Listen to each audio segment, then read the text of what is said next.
เริ่มเวียกมือทำอิฐเป็นแนวใดไปเบิ่งนำกันสวัสดีทุกคนวันนี้เราเอาบรรยากาศของการเริ่มเวียกมือทำอิฐมาให้ทุกคนเบิ่ง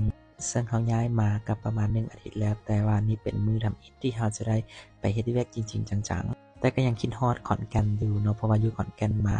ในระยะหนึ่งแล้วก็มักบรรยากาศที่อีสานหลายกว่าซึ่งสำหรับมื้อนี้ก็บ่ได้มีหยังหลายเนาะตื่นเช้ามาเราก็มาเกี่ยมแต่งกินก่อนเกี่ยมหุงข้าว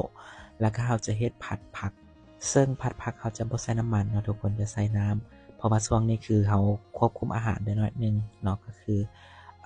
เป็นเมนูง่ายๆเพราะว่าแต่งกินบ่ค่อยเป็นเนาะเฮ็ดแต่เฉพาะผัดแล้วก็เป็นแกงอีหยังธรรมดาแบบนี้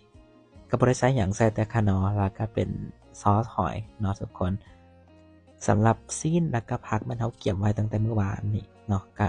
บ่ได้มาเกี่ยมหลายก็คือเอาออกจากตู้เย็นแล้วก็สามารถผัดได้เลย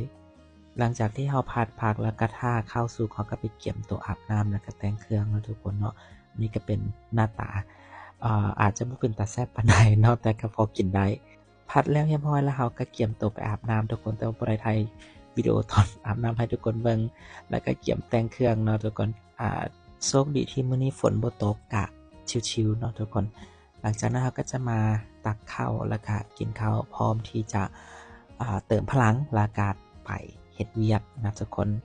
รสชาติก็ถือว่าเข้าวัดเข้าวาได้นะทุกคนก็กินไว้ๆกันน้อยนึง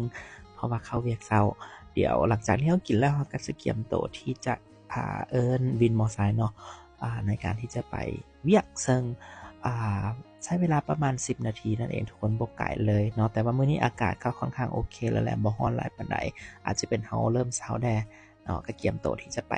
นี่วินมอไซค์มาแล้วเนาะค่ะเตรียมตัวที่จะไปรถมื้อนี้บ่ติดหลายปานใดนะทุกคนก็ถือว่าโอเคแล้วแหละเนาะนี่ฮอดแล้วนะทุกคนเจอกันใหม่ในคลิปหน้าบ๊ายบาย